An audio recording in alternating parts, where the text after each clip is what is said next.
I saw a spider partway through in that, and I nearly tossed the table and legged it. I just Richard's cat. my wife. No, it was here by the side of my desk, and I just had a dummy thrown at me during that. You're listening to the British Baseball Podcast.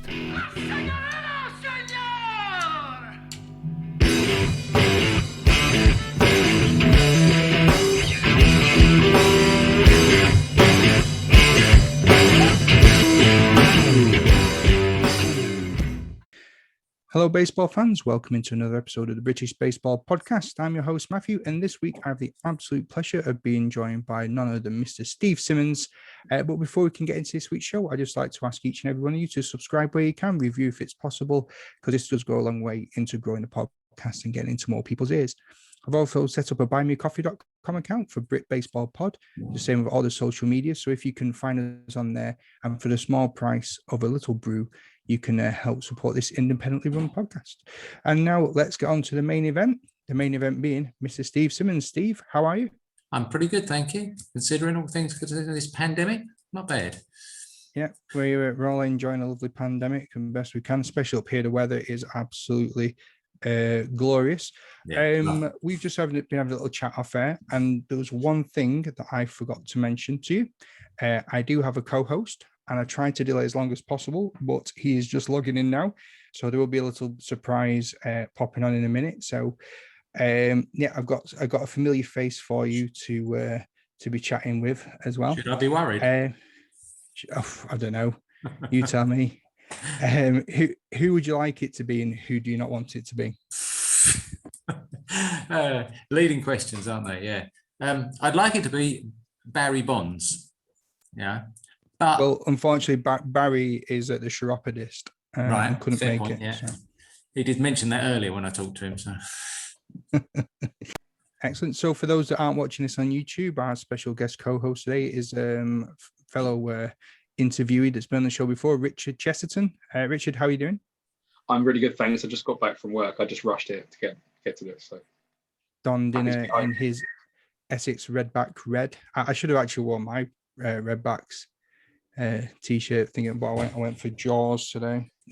Thank you very much for joining us, and again, thank you so much for agreeing to do this. And the reason this actual interview came around, and why I thought Richard would be a perfect host for this, is that when I was at the Battle for Britain, I actually bumped into Richard and we were talking, and Steve happened to walk past, and Richard went, "You should interview him."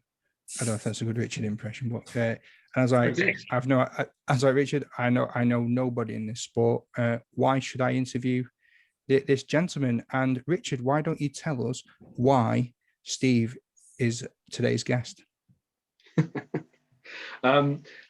Because he is probably going to be in the Hall of Fame when he retires, if he's nice enough to everybody, if he doesn't annoy everybody enough so they don't let him in. He's been around a very long time, which sounds like an insult, but to have done what he's done for the length of time he's done it is, I think, actually exceptional. I'm not sure anybody else in British baseball history has been able to play at the level he's played at for the length of time he's played at. So in terms of the stories he's got, although whether he'll tell you all of them, I'm going to try and drag some out of him. And just, the experiences he's had are amazing, and you should just sit and listen, because I have to all the time, so I just want to subject everybody else to I have no problem in sitting back and listening to people talk baseball. So if you two want to have a conversation for an hour or an hour and a half, fill your boots and just let me and the listeners enjoy the ride. So Steve, why don't you take us back to where it all started, and how and why baseball? Okay. Baseball, when I started playing baseball, it was a case of that there wasn't very many athletes. And the people who played baseball were they tried football, they tried soccer, same sport, I know, they tried cricket, and they weren't very good. And it's like, well, this is baseball. Baseball are always shorter players. So for the first 10 years, it was unathletes went to play baseball because there was no other sport for them. And as you found yourself, Matt, baseball teams suck up new people. They just need new people all the time. But the start of it is my dad played baseball. Now, my dad started in 59 playing baseball, 1959. And he started there were some fellow workers where he was working, they were Canadians, and they played ice hockey. When the ice hockey season finished, it's like, what are we going to do now? Let's start a baseball team. So he went along and started playing baseball in 59. And I was born in 60, moved down to Essex in 63.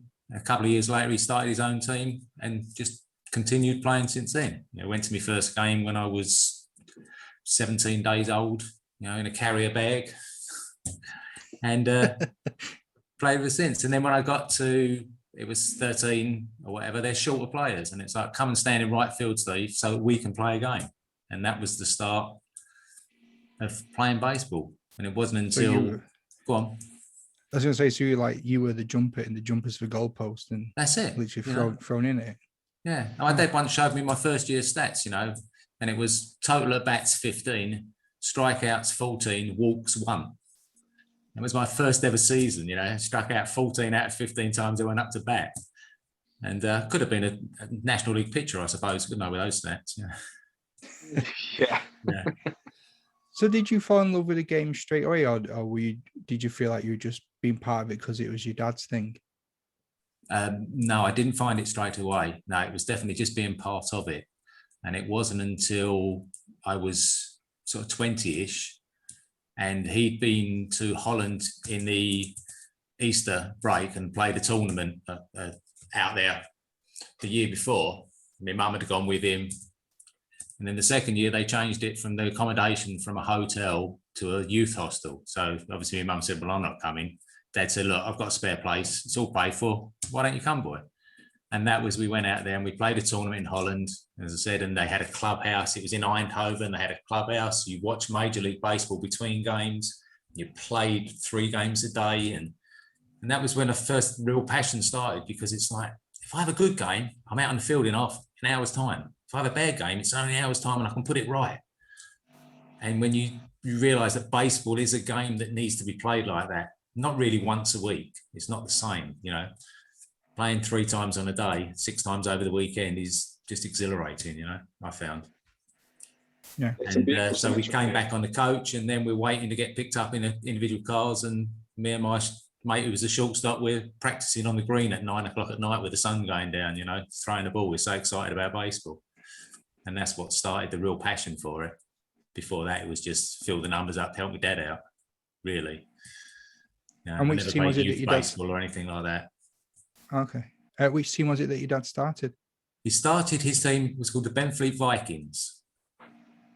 It's a place in Essex, between Southend and Basildon, that you may have heard of. Everyone's heard of Southend, presumably. But it was the school I went to, my infant school.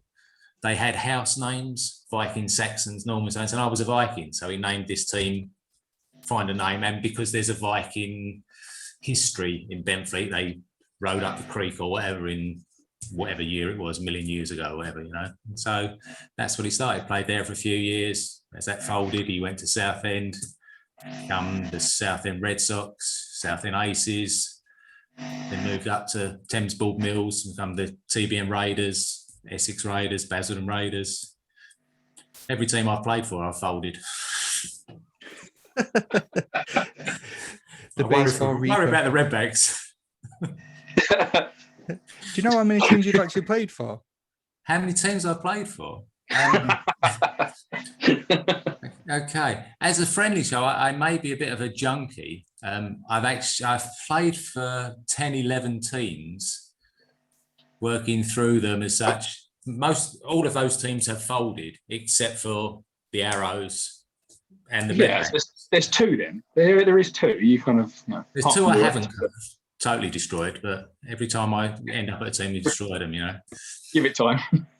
Give it time. Yeah. There's some beautiful symmetry here that Steve's not pointing out. The first thing is that there's 2 people on this broadcast that literally have been playing baseball their entire lives. We both have. That's the first thing.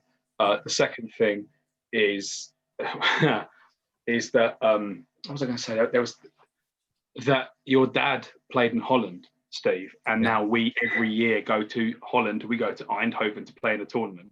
Yeah, we actually play in Noonan, don't we? We do, yeah. Every year. Tournament I went to was PSV in Eindhoven's ground.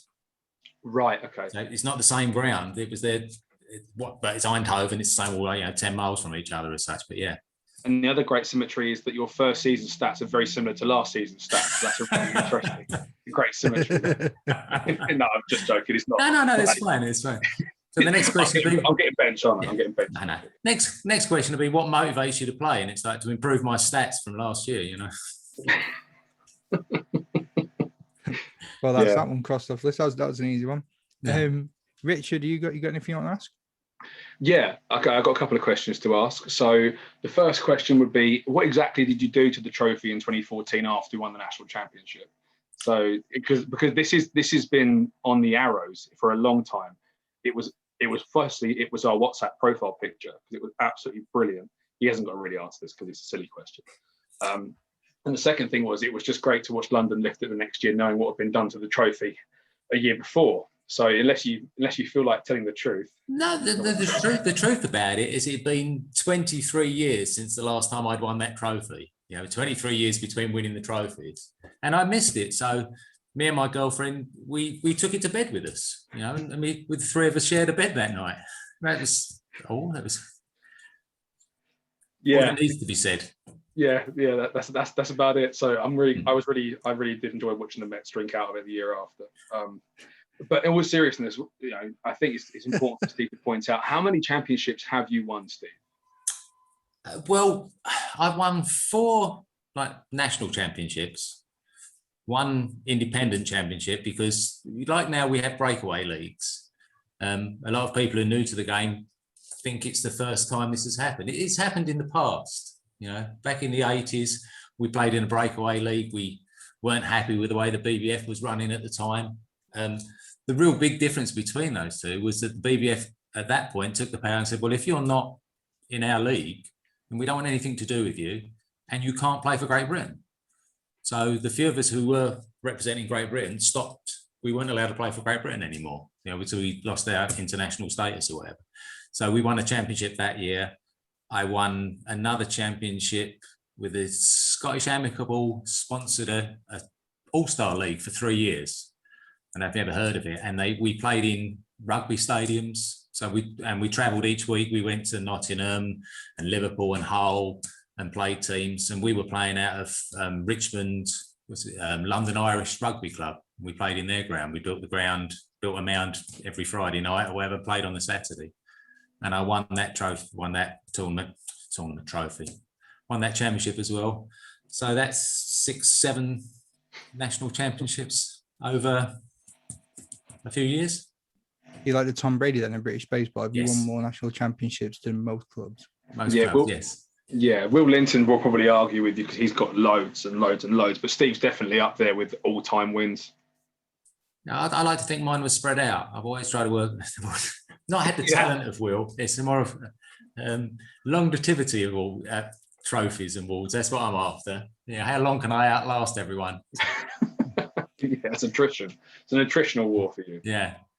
The other question I had, and it was a serious question, Matt, was, aside from hitting a home run off of a World Baseball Classic pitcher in Holland, what is your favourite achievement in baseball?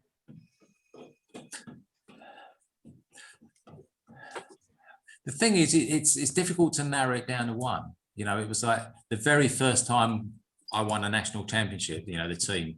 You've won one, what it feels like as a team. You get together, and we weren't favourites, we were underdogs, and it was a really close-knit team. And to win that championship was tremendous.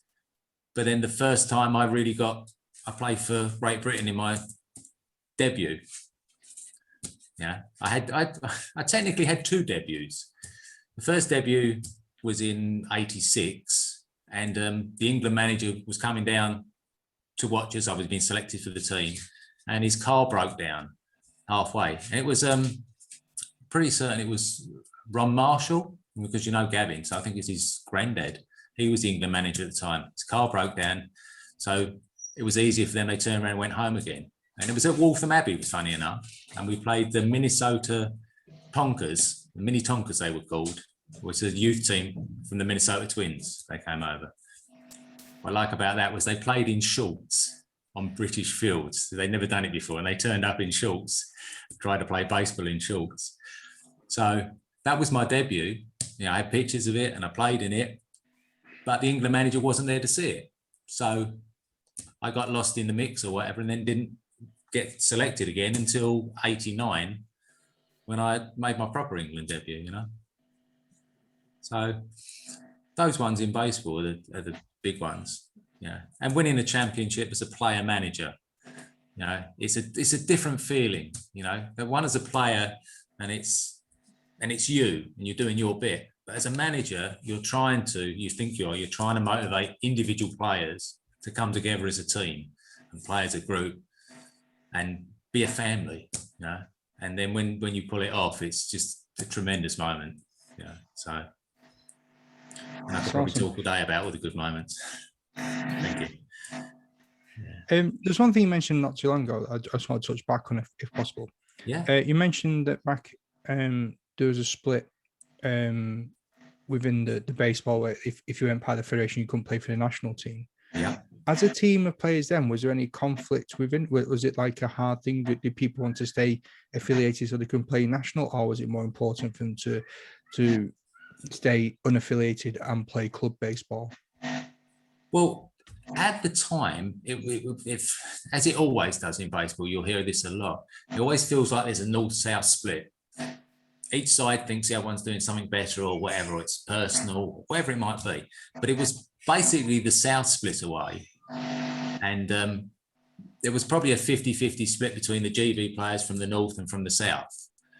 But the South, we got sponsorship, we got coaches that took us to games. We didn't have to pay for our uniforms, we didn't have to pay for travel expenses.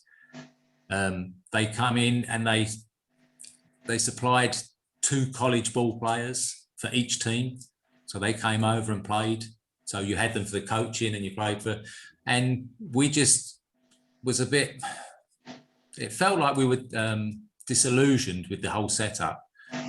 And so to get away and play for 2 years, but it never really took off. The guy who'd come into it, a bloke called Malcolm Needs, he wanted to build British baseball. He wanted the future like this European leagues talking about, but it didn't happen, you know. So that's about it, yeah. So how long have you been? You've been involved in the game for about 40 years. Since I was 13, so 48 years. Yeah, longer than 40 years. And so, could I ask, how can I phrase this? Are you able to put together, like you played for a lot of different areas of British baseball? Yeah.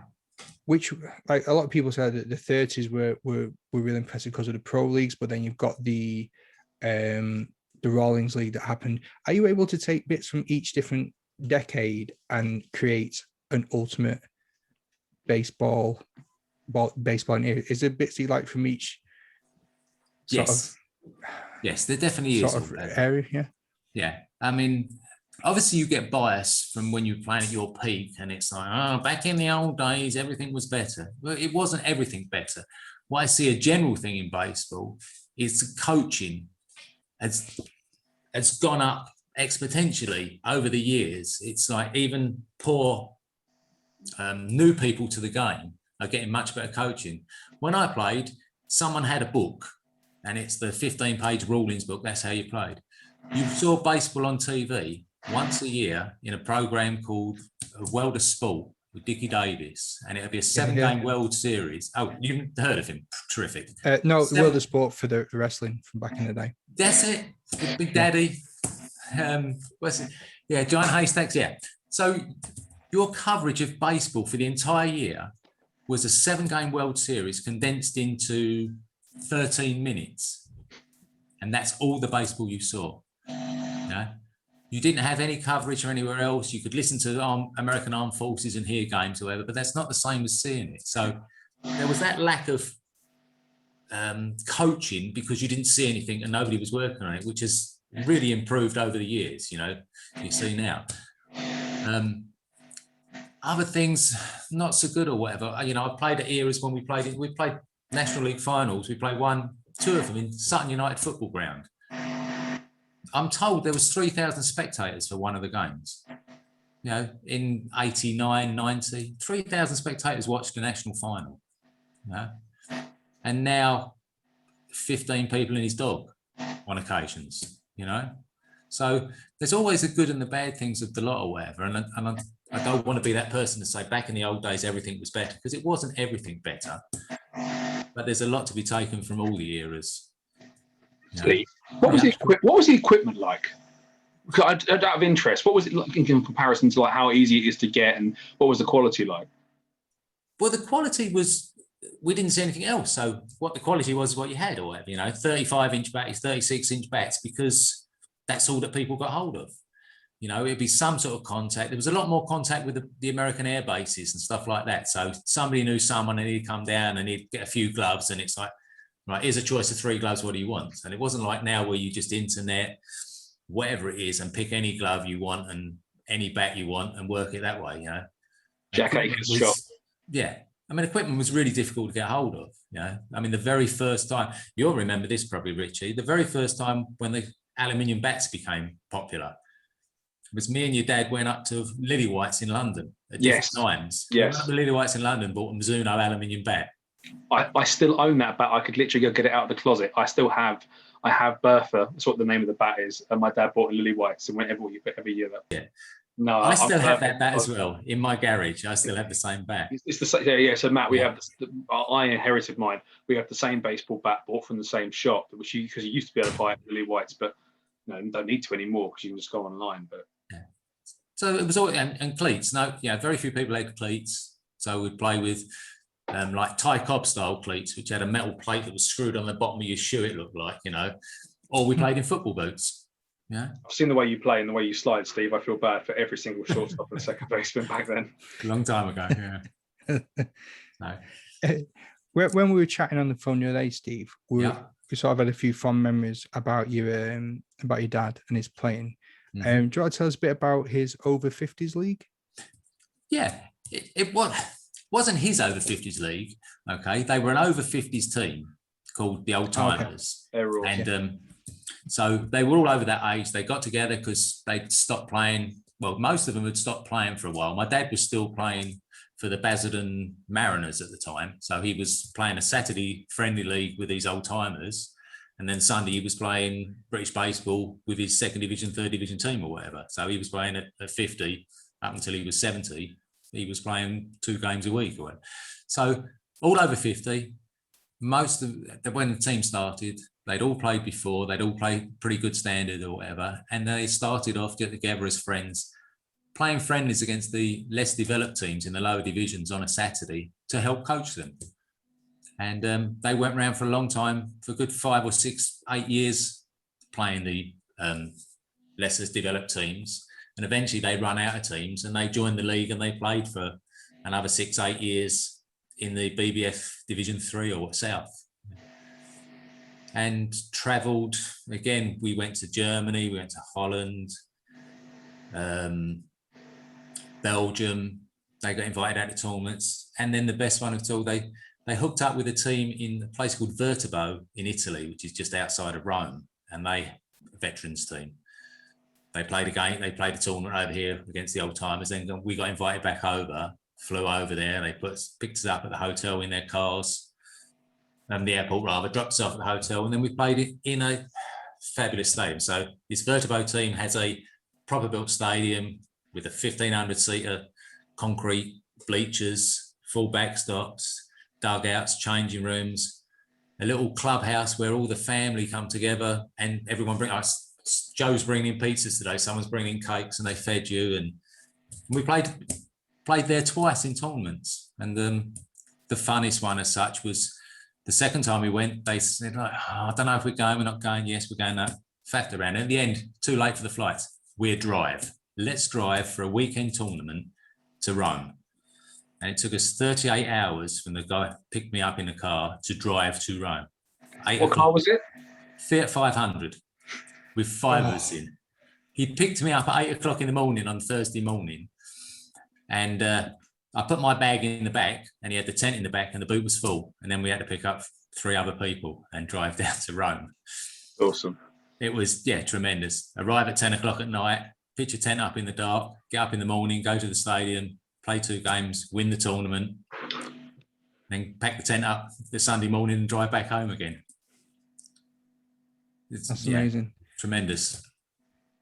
Would you say that's your favourite stadium that you played in? You got any standout favourites? No, yes, there's a few. I played with GB and I played in Nettuno in the European Championships, and that was the first time I really was playing the European Championships, Pool A, and you line up down the first and third base line and they play the national anthem, and we were playing Russia. So before that, all you'd ever heard the Russian national anthem is the Olympics, and it's a powerful anthem, you know. And you're standing there lined up and you're playing Russia, and then after they played our national anthem, they played the Italian national anthem. And not being educated enough, there's like 75 verses of the national anthem, the Italian one. They play a verse, they all sit down, they all stand up, do another verse. It goes on for 10 minutes. And it's a beautiful stadium, 3,000 seater stadium. Played there, that was beautiful. Also with GB, we went to Coco Expo, which was the Montreal Expo's spring training ground when they first started, and then they moved on. So we played there. Again, another 4,000 or 5,000 seater stadium, playing friendlies games there. Just really, really good, yeah. Where did you play against the major league players that came over? Was it at the Oval? No, we played at Old Trafford Cricket Ground. Old Trafford, sorry, I forget. That's what I was going to ask you, Matt. Is that Lancashire Cricket Ground? Is that the same? Lancashire County Cricket Club is literally 10, 15 minutes drive from my house. It's I spoke. It's a really good segue that, Richard, because you know the questions I was going to ask, because that's next on the list. I actually spoke to two chaps at Lancashire County Cricket Club about that All-Star game that was there, to see if they had any videos or any photographs, and to maybe do like a future piece on it. So there's a pinpoint at the moment because of the pandemic. But yeah, it's something I wanted to look into. And then when we spoke on the phone, Stephen, you said that you were part of that team. I was just like, this is a gift from the baseballing gods. So Steve, how did the whole thing start? Because it goes back a little bit before the game as well, the story, doesn't it? Do you want to take us to the beginning of it? Yeah, I'd love to. Okay, so it goes back to the Thursday night at Leicester Square, and we get invited to the premiere of the film Major League Baseball, the Major League, with Charlie Sheen and Benson or whatever his name. So we get invited to that, and it's like, what we want you to do is turn up in your uniforms, and then we want you to throw outside the Leicester Square Theatre to attract the crowds. And I'm thinking, no, silly, it's baseball. It's not a major sport. But the rest of the team turned up in their uniforms. I only put my shirt on, and then we threw baseballs. If you've been to Leicester Square, it's quite open there. There's a little parky bit, and there's a big bit in front of the Odeon or whatever. Anyway, so we threw baseballs there. Then we went in to sit down to watch the film, and before the film started, they invited Major League alumni who'd come over to play that game. They invited the GB players up onto the stage, and then they wheeled the Major League players out and introduced us to them. So we stood on the stage in front of a full packed house of page 3 models, singers, celebrities, marbled celebrities presumably, shook hands with them. My favourite bit from that was Bobby Bonds. So Bobby Bonds comes on stage and shakes my hand, and his hand is massive. It's just, you can't comprehend. It's like a bunch of bananas. He had his all-star ring on his left hand, smallest finger. And I asked him, can I try it on? I took it off, put it on my right hand on my thumb, and it was too big. So his left hand, small finger is bigger than my thumb. And I'm a GB athlete at the time, you know. And he comes on and he says, hello, and how you doing, the rest of it. And it's next bloke comes up, and it's George Foster. And it's like, this is George Foster. He hits the ball a long way. Not as far as me, but he hits it a long way. Craig Nettles comes up. He hits the ball a long way, but not as far as me. Right? Willie Stargell. It just runs through these legends of baseball. And then we sit down, we watch the film. We're invited to the afters do a nightclub. We meet the celebrities and drink and so. And then on the Friday, we coach up. We get to Manchester, and again we stay in a hotel, and we meet the players again. Then we go for dinner with them at Old Trafford Football Club in the Bobby Charlton suite. And it's like, so you're sitting next to major league players, and It's like, well, can we see the field then? Oh, I'm going to turn the lights on for us. They turn the lights on Old Trafford, and it's like, I'm not a big Man United fan, but to see the stadium at 8, 9 o'clock at night in a pitch black with just the lights on is spectacular. And you're sharing a meal with these ex-Major League players. I'm sitting next to a guy called Mike Hargrove, and it's like, I'm really ignorant now. How are you? His nickname in the game was the human rain delay. He took so long to get ready in the batter's box. I reckon it was a rain. And it's like, so what do you do for a living? How are we doing? He said, oh, well, I'm managing the AAA team for the Cleveland Indians at the moment. Really? All right. Bit of luck, mate. You'll get the Major League team job. He said, no, that never happened. 2 years later, he's managing the Cleveland Indians in the World Series. I didn't even recognise the guy, you know. So naive as such.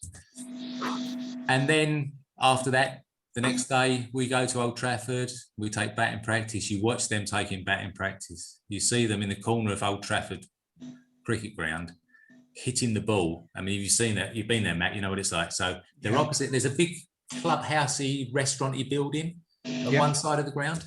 Well, they were opposite that, and they were driving the ball, and the chefs were standing on the balconies watching them and then ducking because the ball was going in the restaurant. These Major League, it was... So George Foster, who at the time had been the last person to hit 50 home runs in Major League Baseball, because this is 89, so it's a few years back, and Bonds, they're just crushing the ball out. Oh, let's try it with one of these aluminium bats. Wow, you know, there is a difference when you can hit the ball properly. You really see that between a wooden and an aluminium bat with them. Then we played a game.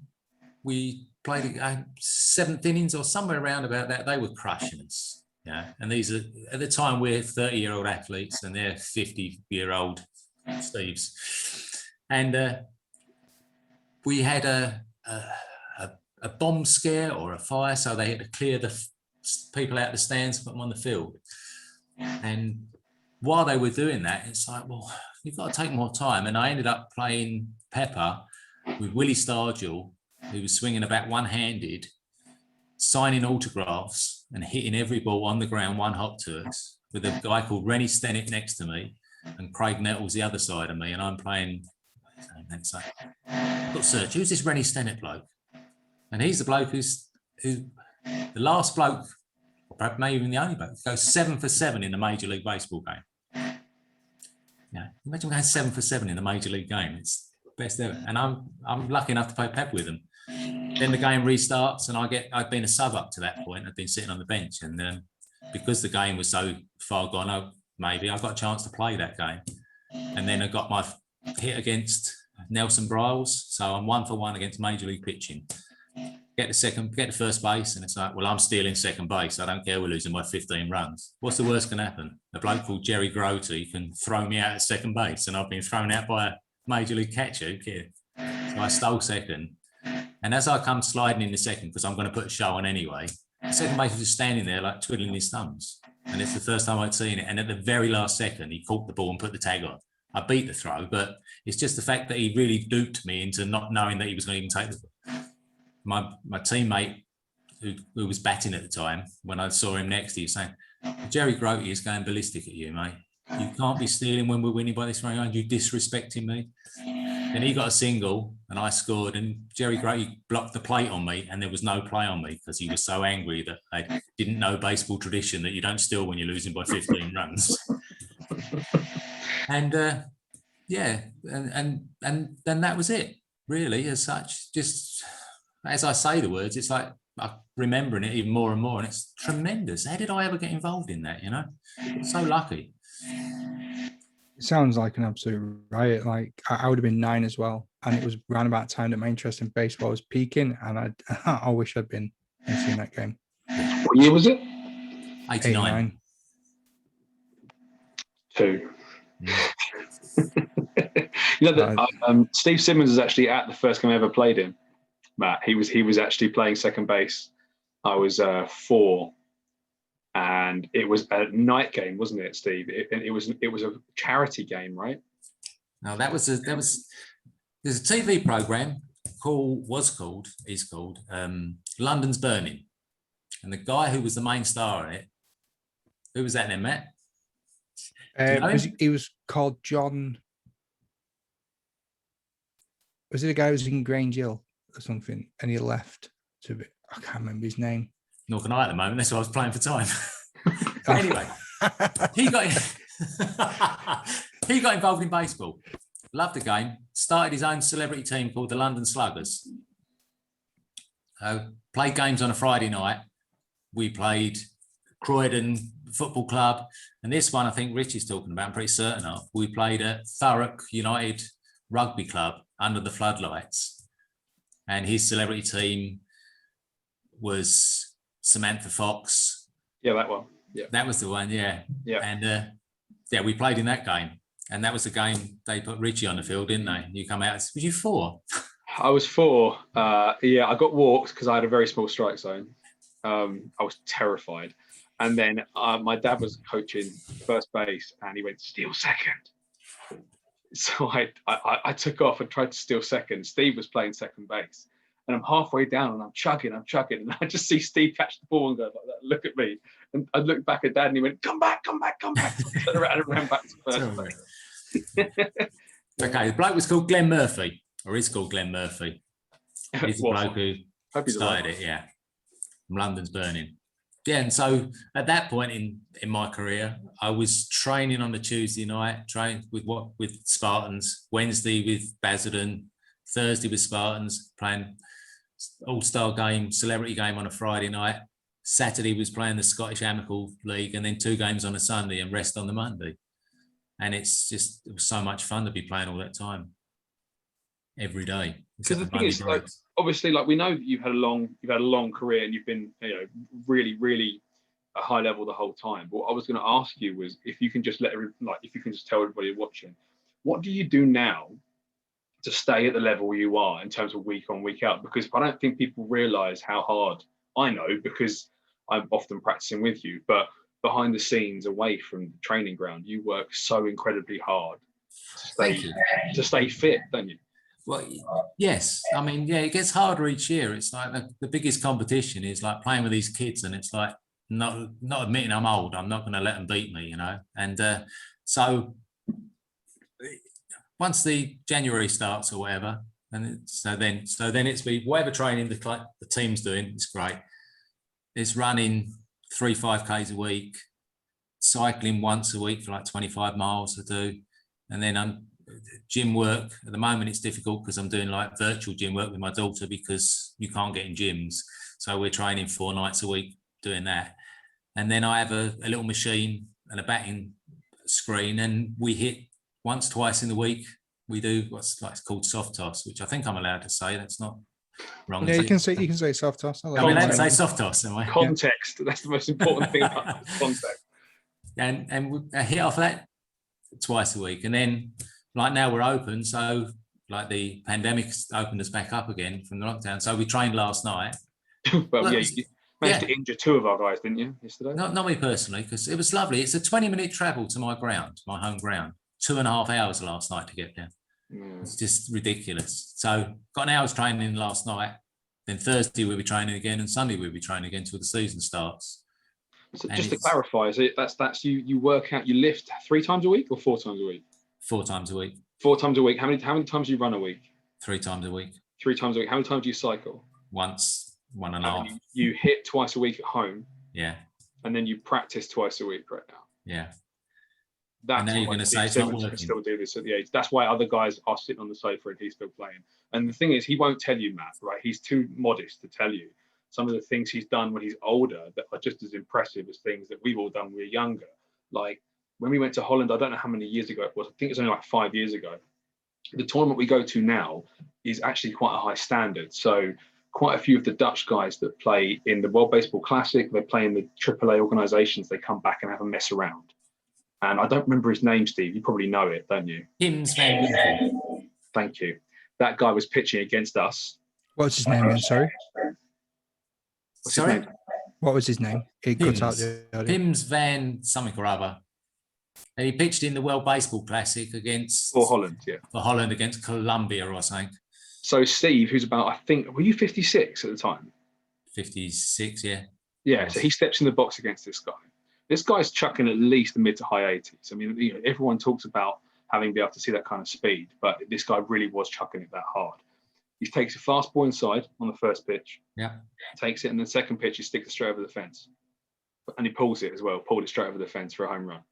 And the guy, and the pitcher just went like that on the mound. And the manager came and hooked him straight out of the game, took him out. No, that wasn't quite that, was it? What happened was I hit the home run, and the next innings, you come up and hit a single against him. Yeah, then I stole second as well. And then they stole second, and then they pulled him out of the game, didn't they? But either way, right, so he did that. That's the first thing. He's also faced the tallest baseball player in history. Obviously, it's really sad that he's not around anymore, but Luke Van Mill, 7'1", and he was throwing 99, and he was at that tournament as well. So Steve, this is a couple of years later, so you're about 58 when this happened. And Steve had about an 8 or 9 pitcher bat against this guy. He's fouling balls off. He's early on the slider. Luke can't figure out how to get this guy out. You fouled a ball off into their dugout in the third baseline, which is really hard to do.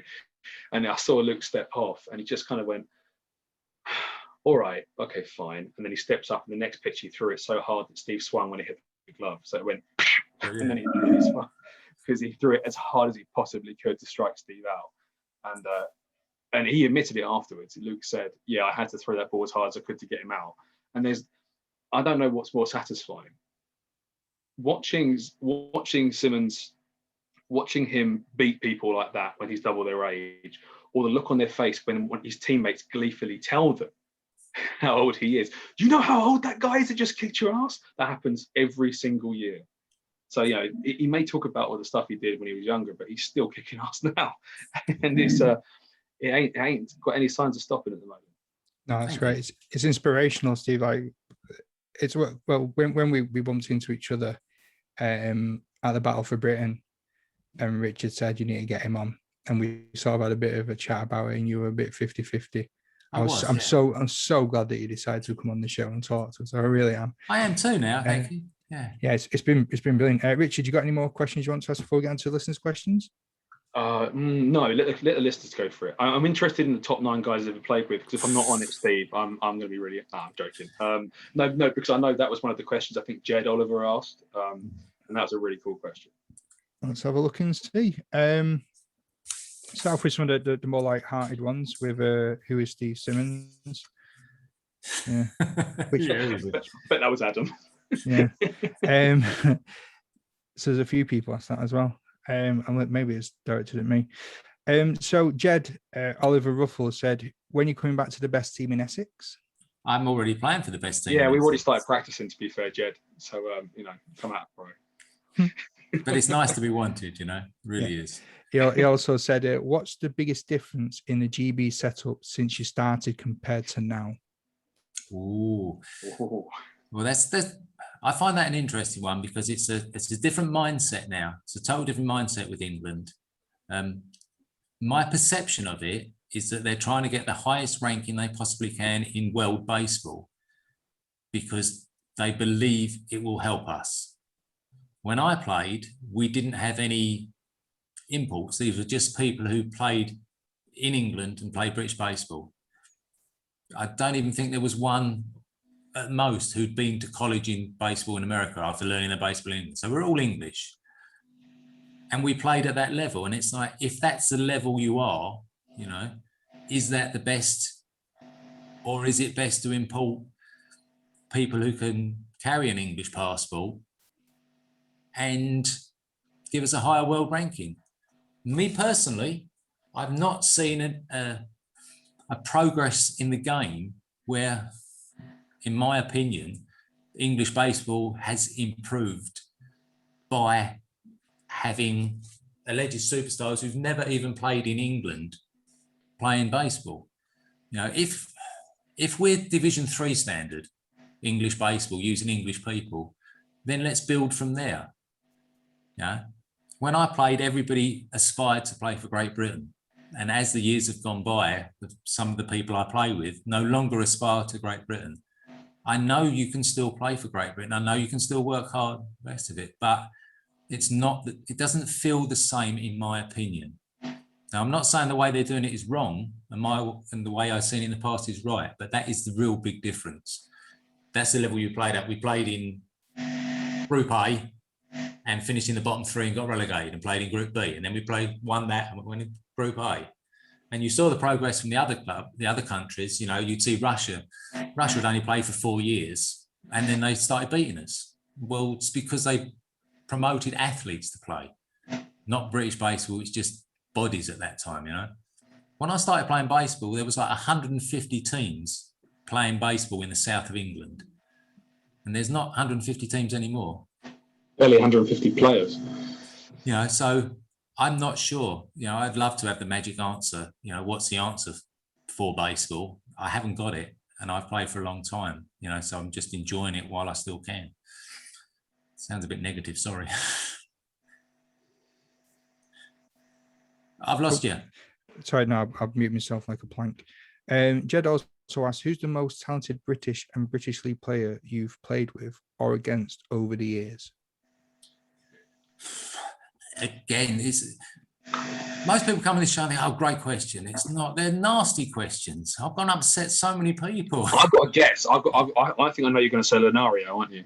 Well, the thing is that obviously when I was playing at my peak baseball, those people I played with have stronger memories because we were all at our peak. And so now I'm a bit older and I'm slowed down and not playing as well. The people I see now, are they better? Is the memory better than they really are? But it's a couple of people. I mean, mostly the ones I've seen, the ones with real good talent don't work hard enough. You know, if you have tremendous talent, you can get away with it in British baseball. You can just turn up and kick everybody and win.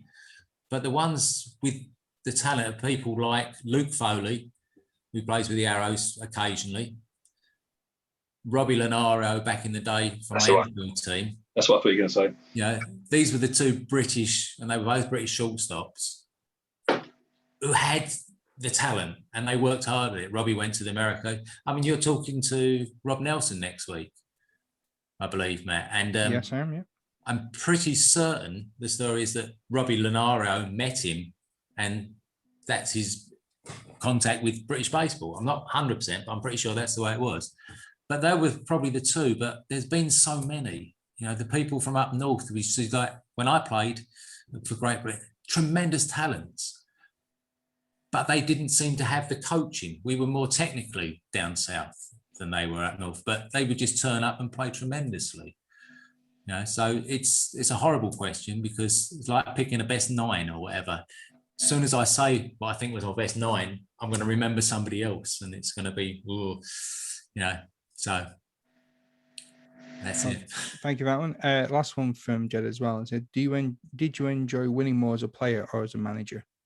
I know we sort of touched on that a bit before. Yeah, we did, didn't we? Well, that's to say, the first time you win it as a player, it's just outstanding. It's so, you know, to become what you think at that point in time, you think you're the best team, the best players in the entire country. You know, that's the peak. It doesn't matter if only 100 people playing, you're the best you can be. And that's all I ever aspired to, was playing. But then when you're the manager, as I said earlier, it's like trying to keep a team together and everyone's individual personalities and their clashes, and trying to convince them that it's a squad game and it's about the whole thing. And then seeing the people, when we did do that, I was lucky enough to do that. The people that really won it for us was people who'd been there for years, the hardcore. You know, one of the guys just played out of his skin. He'd never played that well in his life, never has before, since, or afterwards, but got the hit that turned the finals around for us. Big up Shane. Big up Shane Wazinski. Yeah. Oh, mate, Shane Wazinski, man, one of my favourite all-time players, and he got that amazing hit in that final. Yeah. To say, he got the hit that turned the game round against the London Mets to win us the championship. Love him to bits, but he's not the best player in the team. He'd just been there a long time. He was part of our team, and that's just that time. I enjoyed that. Yeah. This time.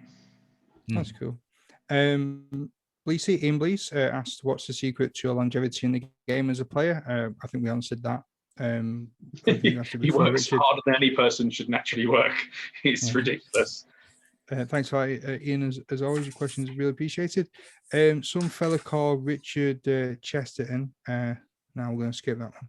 Yeah. Dave Shearer asking him if he's got that tenner that he owes me.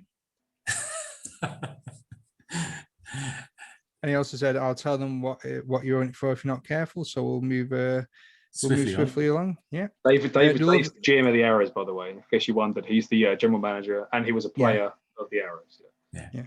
It's a good guy. Yes. Top man Earl Dix has asked who started the fight in Cambridge. Is there a story there? Is there video of this thing? Yes. Yeah. Yeah. So the story on that, okay, was we were playing. The league at that point was the country, so we were playing Nottingham, Liverpool. There was 2 or 3 teams from Nottingham, Liverpool, Hull, and London Warriors and Enfield Spartans. And the season ended up, the Warriors had won the division, and the Enfield Spartans were playing the Nottingham Hornets because they both finished with the same record, and they decided they wanted a playoff game to decide who went on to play the London Warriors for the British Championship. So we played them in the morning, on the Saturday morning, and there was obviously some history going on, and we'd upset them, they'd upset us. And who started the fight was generally, it was my head butting some gentleman's fist. He just, Well, there's video of this, Matt. He got clocked hard in the face. And by the way, he didn't go down. He took like a champ. But he did not start the fight. But he did really well to stay on his feet after you took it straight on the jaw. That was a hell of a again, that was a great time. So we played a playoff game Saturday morning, 9-inning game. Then me and another player went to the hospital because of our injuries, and we played the London Warriors for the first of a 3-game series, which we won.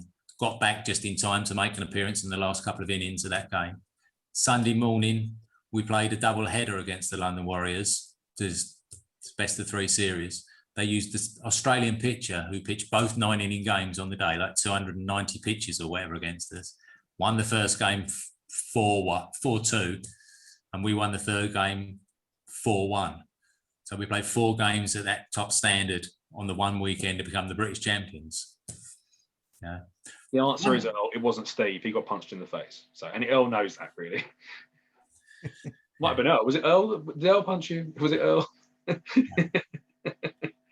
Earl doesn't seem the type, but no, he'd never do that. He's lovely. He'd never do that. Yeah. Charlie Batho. I've done it again. Sorry, Charlie. I'm so sorry. Every time. Charlie wants to know the dream starting 9 from players you've played with. Put you on the spot now, Steve.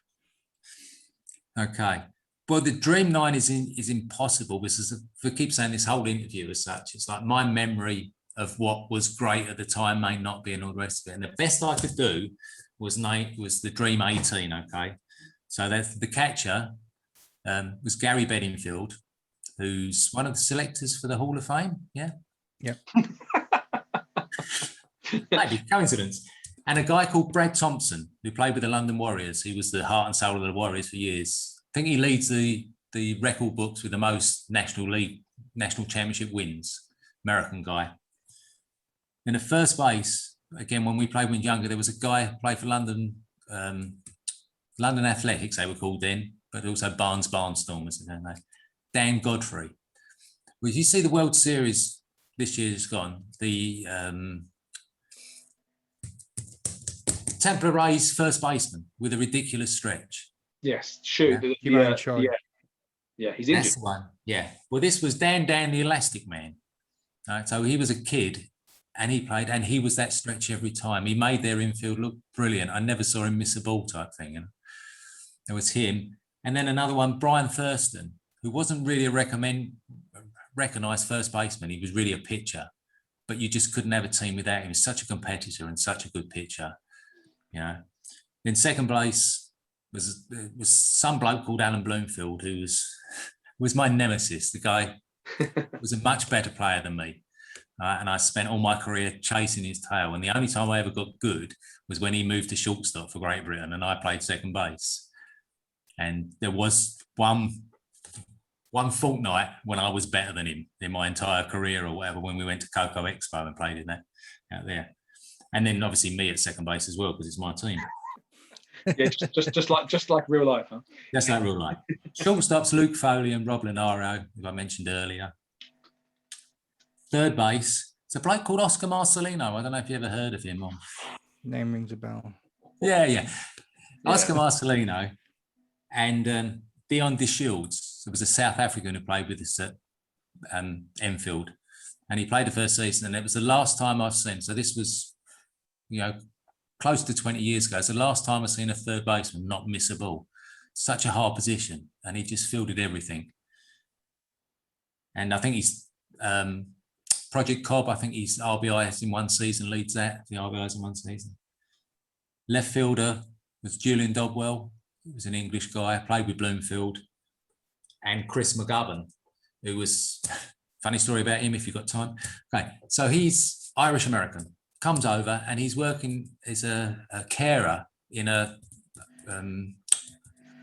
home in just around the corner from our ground. And one week it's like, well, I can't make this week because I'm on call. It's, okay, it happens, you know, it's fine. We'll work around it, the rest of it. And the next thing you know, he turns up in a minibus with 6 of the people that live in the home, and he's taken them out on a day trip, and he sets them up outside the backstop, and then he plays the game of baseball with us.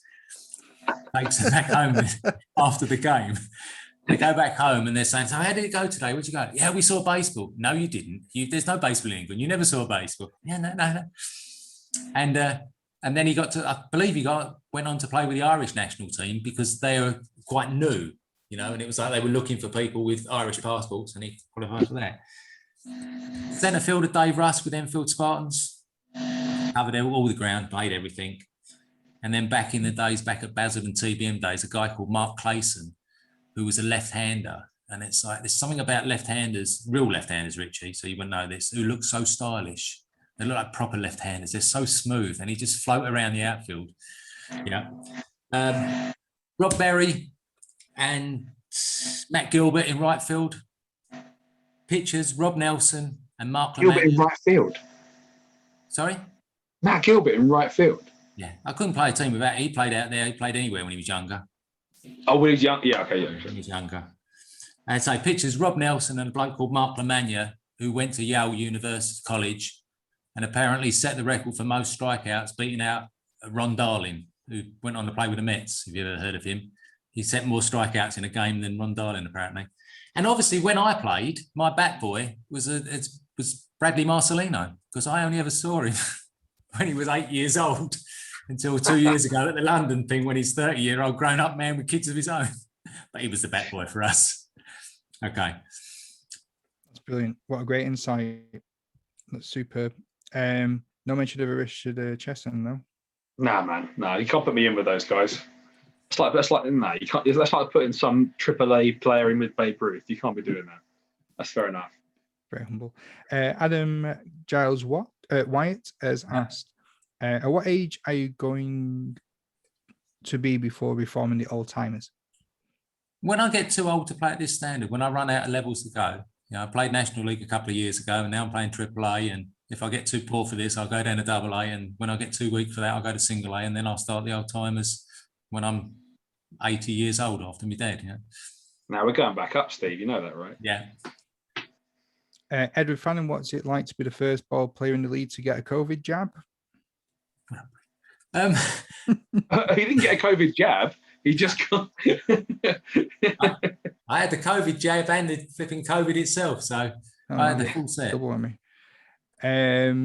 Who else we got? Vince Warner. Who's that guy? I can't read that one. Surely.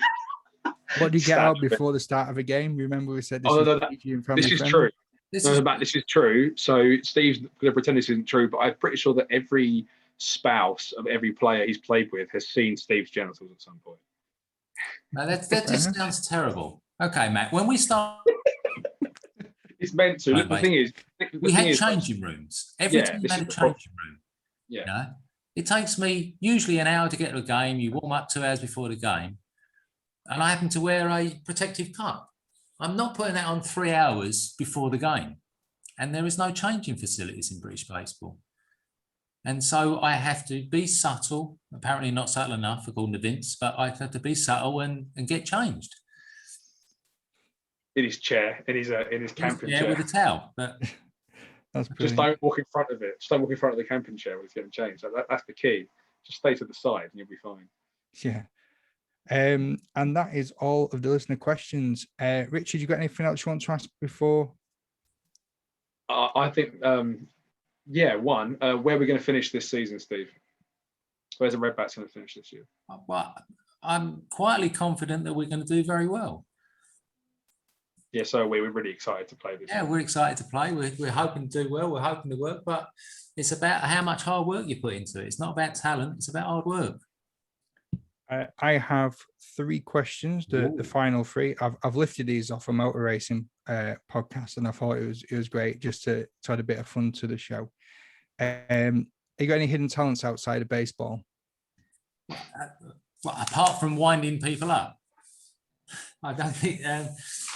No, not really. No real talents. I can juggle. I taught myself to juggle baseballs. Sorry? Such a lie. He's extremely good. He's a handyman, right? So he fits bathrooms, kitchens, anything. He's extremely talented and skilled at that. I've been his workmate before, and he just looks at me like I'm an idiot most of the time anyway, but especially doing that because he's so good at that. So don't let him say that he's not as talented. And he's also sponsored by Superdry, because everything he wears out of the baseball is Superdry. Brilliant. You got any guilty pleasures? Movies, music, anything? I like a bit of Superdry, to be honest. A bit of Superdry clothing. I'm a bit of affinity with that. I've got a thing about watches. I love a watch, a wristwatch. I've got a mild little collection of them because I enjoy them so much. Yeah, that's about it, I think.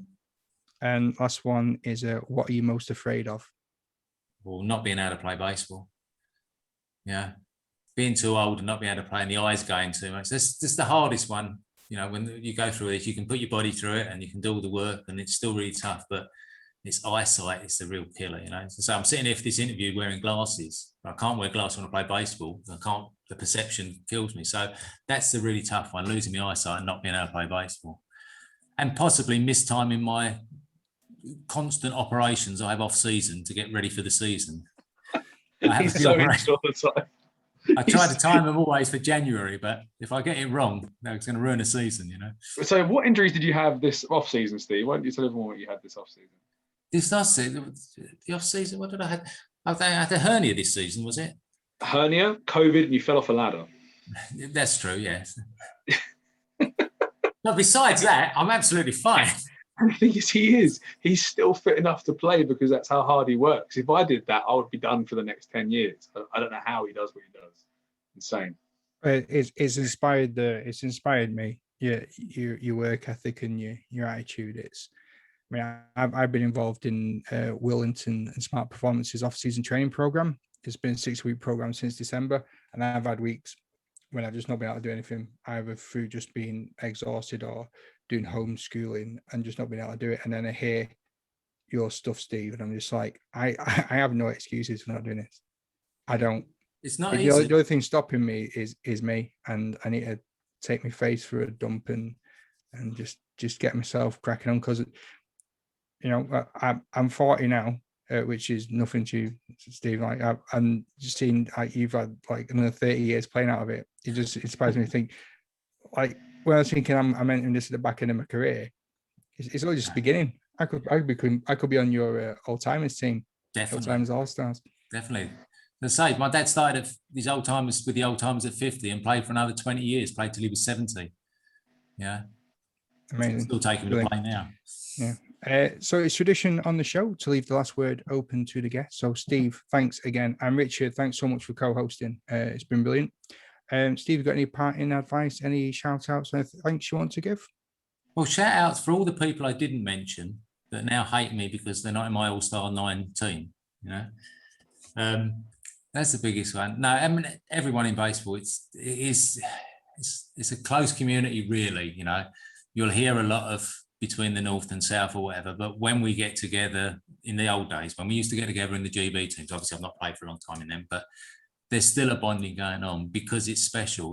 There's so few of us that actually play baseball. You know, we need to stay together and continue playing. You know, I would love another 10,000 people playing baseball just so that I don't have to travel so far to games. You know, let's play midweek games. Let's play every time because that's where the fun is of playing, you know, hard work and the playing. So, yeah, that's pretty much it or whatever. There's lots more whinging and lots more things to talk about, but I think we're out of time, aren't we? We'll save that for part 2. Oh, lovely. That would be nice. Yeah. You're always welcome back on. All right, gentlemen, thank you very much for your time. Have a pleasant evening, and I'll chat to you all soon. Thank you, mate. Thanks, Matt. Ta-ra. Thanks, Rich. See you later. Cheers tomorrow. See you tomorrow, Steve.